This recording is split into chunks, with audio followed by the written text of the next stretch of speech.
Was wrong with Adrian Broner post-fight saying he won that fight against Pacquiao? Hell no, he did not.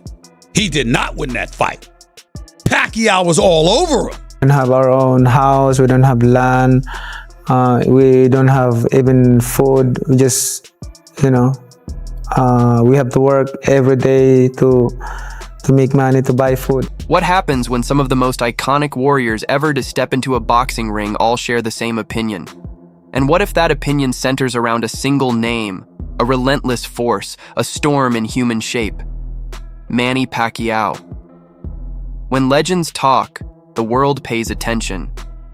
And when those legends can't stop praising how unbelievably dominant Manny Pacquiao was at his peak, it's clear he wasn't just another skilled fighter. He was something extraordinary.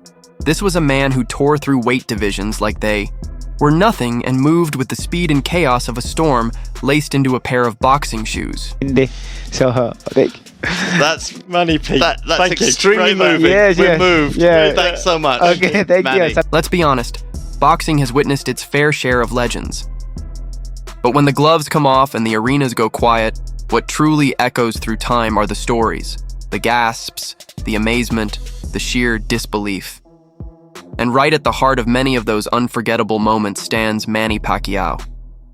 He didn't just compete, he stunned the world. From silencing icons to making elite champions look like rookies, Pacquiao turned fights into spectacles. What he did inside the ring often felt like magic, miracles that left even the most confident pros silently thankful they never had to face him in his prime. Ricky Hatton was one of the few with the guts to step into the storm, and he paid the price. This was a man who had already faced Floyd Mayweather Jr. and lived to talk about it, just barely. But when Hatton went toe-to-toe with Pacquiao, it was like watching someone charge straight into a whirlwind. Known for his toughness, Hatton couldn't deny what everyone saw. Manny's speed wasn't just quick, it was otherworldly, like physics didn't apply to him. But this isn't just Hatton's story. It's a saga filled with shattered game plans, humbled champions, and proud fighters who had to concede. Yes, they too were outclassed by the phenomenon known as Pac-Man. Even Floyd Mayweather, known as much for his pride as his defensive genius, gave Manny his due. Not in front of flashing cameras or at press events, but in those rare unguarded moments where the truth slips out. Mayweather didn't dominate Pacquiao, he survived him. No, more than that. He escaped. And he got thoroughly beat decision-wise on that fight. I don't know what he was talking about when he said everybody knows he won the fight. Adrian Broner did not win that fight. And by the way, Jim Gray pointed out accurately, he averaged less than 8 punches around. What did I say when I interviewed him last week, huh, Jim? I said, they say you don't throw punches, man. He said it ain't about how many, it's about the right time. But let's not get ahead of ourselves, because every opponent Manny Pacquiao faced brought their own unique fire to the ring. And each one left the canvas transformed, physically, mentally, and even spiritually. So get ready, because this isn't just a casual trip down boxing's memory lane. This is a raw, unfiltered reckoning from some of the sport's biggest icons. One by one, they step into the spotlight to speak the truth about the relentless force they encountered, a force known then and now as Manny Pacquiao. Congratulations. This is a beautiful gym. I hope that there's a lot of people will inspire to train here. Thank you. Congrats. Mike, congrats. Congratulations. Yes, beautiful. I'm here to support you. Thank you. Appreciate it, brother. Oscar De La Hoya learned the truth the hard way. Once considered boxing's golden boy, De La Hoya stepped into the ring against Pacquiao with the confidence of a man who believed he'd seen every challenge the sport could throw at him. But he hadn't seen anything like Manny. He entered that fight carrying pride, legacy, and championship pedigree. But he left the ring filled with doubt. Every punch Pacquiao landed wasn't just quick. It was precise, like a surgeon with gloves. De La Hoya found himself gasping, frozen, overwhelmed. And in a moment that felt almost tragic, he admitted, something no warrior ever wants to say. He knew the outcome before the first round truly began. That wasn't just a defeat. It was a dismantling. Pacquiao didn't simply beat De La Hoya. He erased him from the top tier of the sport. The beauty of Manny Pacquiao was that he didn't just rely on power. He outmaneuvered you, outpaced you, and turned the ring into his stage. His style was a rhythm, a flow, a masterpiece in motion. Every bout became a kind of musical performance, with his opponent forced to follow along like an unwilling guest in a concert heading toward chaos. Even Floyd Mayweather, the undefeated master of defense, had to acknowledge it. He admitted Manny was likely the toughest challenge he'd ever faced, and coming from a man known for slipping punches like shadows, that's no small admission. Pacquiao's footwork, his unpredictable angles, his seamless combos, it all came together like a violent, elegant form of jazz. Unforgiving, yet stunning. It kind of shocked me because Pacquiao tends to lead with his head, which is how Marquez got him in that third fight. Correct.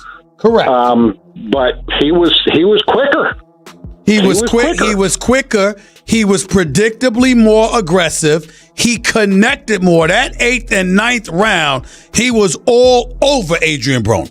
All over him. Then there was Joshua Clottey, a fighter who, for reasons still unclear, stepped into the ring against Pacquiao armed with nothing but pride and misplaced confidence. The result? A complete collapse. Clottey didn't just lose, he crumbled like a paper sculpture in a thunderstorm. Years later, even Clottey himself admitted what most fans already suspected. He was outmatched from the start. He came in underpaid, unprepared, and overwhelmed. He barely threw punches because he couldn't. Pacquiao's attacks came in relentless bursts, like rapid fire from all angles. For Clottey, the fight quickly shifted from competition to survival. But Pacquiao didn't just hand out defeats. He made champions question everything. Take Keith Thurman, for instance. Riding high with confidence, he dubbed himself the new king of the welterweight division. Pacquiao, at 40 years old, didn't flinch. He walked into that fight and treated Thurman like he was there for practice. A knockdown came early, and while Thurman showed grit, it wasn't enough.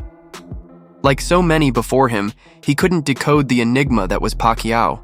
The speed, the timing, that devastating left, it was like trying to catch lightning. By the time opponents figured out what hit them, Pacquiao was already gone. 3 steps ahead and still accelerating. As a case for greatest fighter, pound for pound, who ever lived. Think about, by the way, I don't think he wins that argument. Sugar Ray Robinson is safely ensconced in that position. But Henry Armstrong, Muhammad Ali, Harry Greb, Sam Langford, Floyd Mayweather, Pernell Whitaker, whoever else you want to mention. Even seasoned broadcasters struggled to stay impartial. Max Kellerman, known for his analytical approach and focus on numbers, could barely contain his excitement when trying to describe Manny Pacquiao's unbelievable rise through the ranks. From flyweight to welterweight, collecting lineal titles. Along the way, it wasn't just rare. It was almost unimaginable. It's like a chess grandmaster winning world championships using every piece on the board. No one had done it before. No one has done it since. And frankly, it's unlikely anyone ever will.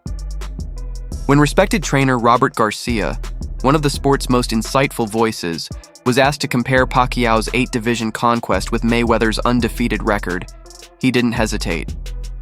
Sure, going unbeaten is impressive, but with the right promoter and a carefully selected list of opponents, it's achievable. What Manny did? That was different. Conquering 8 weight classes? That's not a polished resume, it's a warrior's legacy. That means stepping into the ring with anyone, at any time, on any terms, and still emerging victorious.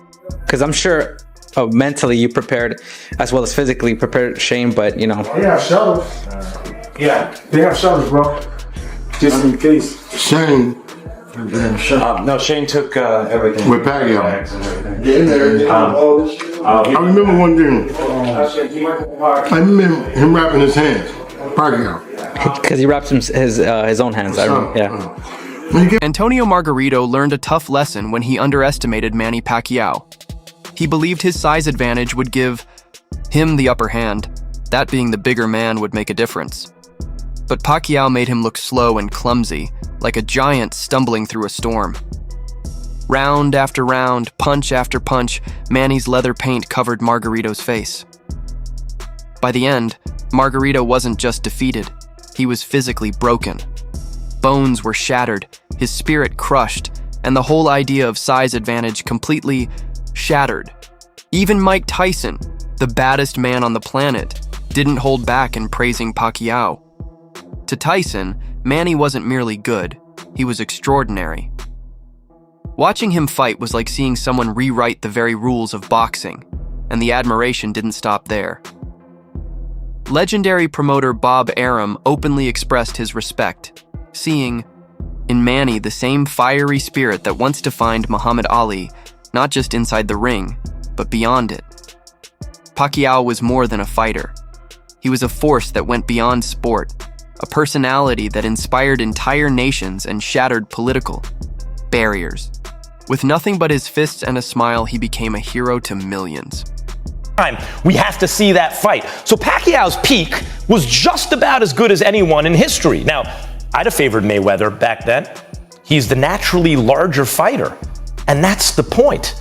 When you talk about pound for pound, if a fighter moves up out of his natural weight class and can still compete with the best who ever did it, what does that mean about the quality of that fighter's prime? Timothy Bradley, who went toe-to-toe with both Manny Pacquiao and Terrence Crawford, offered some deep insights. According to Bradley, Manny wasn't just a fast starter or a blend of power and speed. He was pure instinct, a living reflex machine. Manny didn't simply react to punches, he anticipated them. While you were just throwing your opening jab, Manny was already landing his third punch.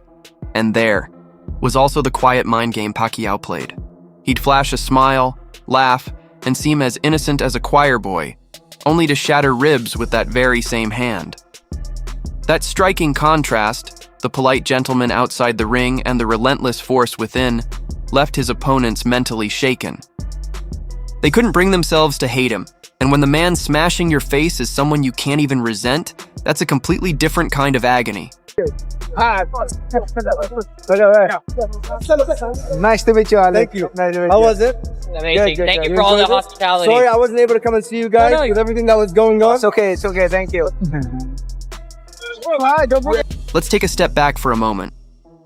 How often do boxing legends, known for guarding their egos like precious trophies, come together, lower their shades, tip their hats, and say, "That guy? Yeah, he was on a whole different level?" You might think it happens once in a lifetime. But here's the twist. Manny Pacquiao is that lifetime. Even the toughest trainers, battle-hardened veterans who've watched hundreds of fighters rise and fall like passing seasons, couldn't help but act like wide-eyed kids when Manny showed up. The sound of those mitts snapping under Pacquiao's gloves, that wasn't just practice, it was music. It was chaos wrapped in perfect rhythm. Conversations about rent, politics, or anything else would abruptly stop. Why? Because the Southpaw Symphony was playing and everyone knew to listen. Brandon Rios made Pacquiao look lightning fast, and then when he fought Tim, Manny looked fast, but not as fast. Now, but Tim's not necessarily known as a fast guy. I am. It's gonna happen with fast. Maybe not fast. It's all relative. Speed is relative. Did you just say he's faster than me? Oh my gosh. That's hilarious. Opponents realized they were in deep trouble when their best punch landed clean, and Pacquiao just smiled like it was nothing. You could hit him with an uppercut straight from the gods, and Manny would lightly bounce on his toes, as if he'd just caught a whiff of something delicious cooking nearby. You don't fight a man like that. You try to survive him. And then there were the commentators. These pros, trained to stay calm and collected, would often lose their cool during Pacquiao's fights. Even the most composed announcers sounded like excited fans in the stands, mixing up rounds, stumbling over names, and talking over each other. Like kids arguing over the game controller. Who could blame them? Calling a Pacquiao fight was like trying to describe a wildfire. Everything moved too fast, too dangerously, and with breathtaking beauty. And it wasn't just his punches. Pacquiao threw strikes with his entire body behind them, launching them like missiles.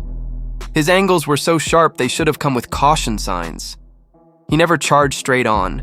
Instead, he zigzagged, darted, and weaved like a hummingbird fueled by pure energy.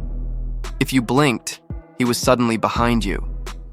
Blink again, and he'd already left a 4-punch tattoo on your jaw. Blink one more time, and you'd be staring up at the bright arena lights, wondering if you slipped on sweat or just got hit by a comet. He's not really known as a fast guy. It's like, what am I known for, kid? Like, really? Like, really? Fat? Oh, man.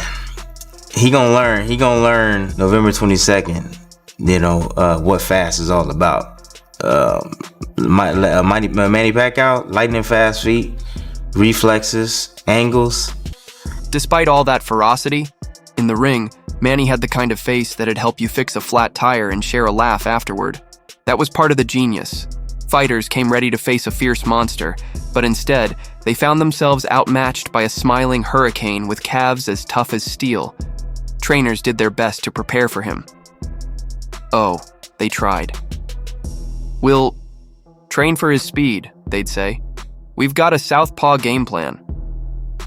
But the moment that bell rang and Pacquiao started darting around like a caffeine-fueled pinball, all that preparation felt more like stretching before a beating.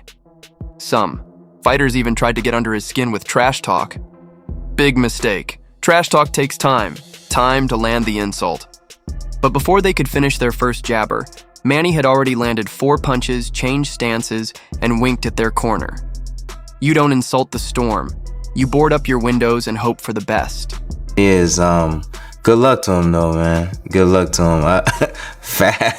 He's faster than me? Really? Are you serious? Al-Jury's faster than me? Are you serious? Come on, man. You gotta be kidding me. You gotta be kidding me, man. You're taller, but not fast. Boxing history. Very few fighters have aged like fine wine inside the ring. Most accumulate damage like old cars gather rust, but not Manny. He adapted. He evolved.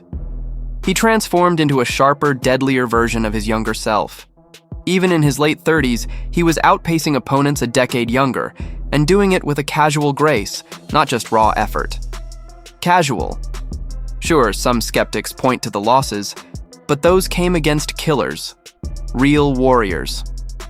While many fighters were busy padding their records like overzealous accountants, Manny was saying, "Bring them on!" He didn't shy away from challenges. He charged at them head first, gloves flying, heart beating like a war drum. Pacquiao didn't dodge. He dove in. He faced opponents armed with size, reach, youth, and cutting-edge science, and he brought something else: relentless heart, lightning speed, and a grin that dared them to try. When the dust settled, most of those fighters were left stunned, blinking in disbelief, wondering how someone so cheerful just handed them a beating that would resonate in their bones for years. Not so damn hard. You might want to see every step of this to make sure, because you might think I have something as hard as that. But after he wrapped the hands, I held my hand up like this in my hand. I said, shit. Had I not seen him wrap that hand, I'd ask him to rewrap that damn thing. And don't even get me started on his balance. Manny could be mid-air, throwing a left hook, pivoting on one foot, dodging a jab, and still land with the elegance of a gymnast. That's not something you learn. That's pure natural talent, or maybe something even beyond that. You either have it or you don't. And Pacquiao had it in abundance. He didn't box just to win rounds. He boxed like he was defying the laws of physics. The man made science itself cry. Trainers labeled his style unorthodox. Fans called it miraculous. Opponents saw only a blur. And historians? They began carving his name in stone long before he hung up his gloves. Look at the legends. Ali, Tyson, Duran, Sugar Ray, and you'll find common threads. Unpredictability, charisma, a fierce poetry hidden behind their violence. Manny had it all, plus one extra quality, humility. He wasn't in the ring to show off. He fought because it was the language his soul spoke. That's why legends respect him, because they recognize each other by their scars, not by belts. Those who stepped into the ring with Manny walked away with stories and x-rays, and just when everyone thought he was done, ready to fade away into retirement with a Senate seat and a halo, he'd come back. Had a way of ranking baseball players that I came across as a kid and thought that's really smart. You have to rank them at their best and then also over the course of their careers. Because when you have that argument, are you talking about who accomplished the most or what heights did they reach? What peak did they reach? Take either for Pacquiao. Take his peak. Was it at 140 pounds when he obliterated Ricky Hatton, Miguel Cotto, and then Oscar De La Hoya, though that was at 147? Was that Pacquiao's peak? Because remember, that's when the Mayweather-Pacquiao hype actually reached fever pitch. Oh my God. For those skeptics asking, why make a comeback? Here's the truth. Legends don't fade away quietly. They leave behind echoes that resonate through time. And Manny Pacquiao is gearing up to make one final thunderous echo. This isn't about nostalgia. It's unfinished business. One last symphony for the fans. One last storm inside the ring. One last hurricane, gloves on and ready to strike. So whether you followed him since his flyweight days or just happened upon this channel, make no mistake. What we're witnessing is history in the making. A fighter whose fists have written unforgettable chapters in boxing story is picking up the pen once more. When Manny steps through those ropes again, it won't just be another fight. It will be a moment worth remembering, a moment you'll tell your grandkids about, a moment when time seemed to stop and Manny Pacquiao danced his way back into the ring. Subscribe so you don't miss out on the madness. Smash that like button if you're hyped for the comeback of the century, and drop your favorite Pacquiao moment in the comments below. We want to hear your war stories, because history isn't done yet, and neither is Manny.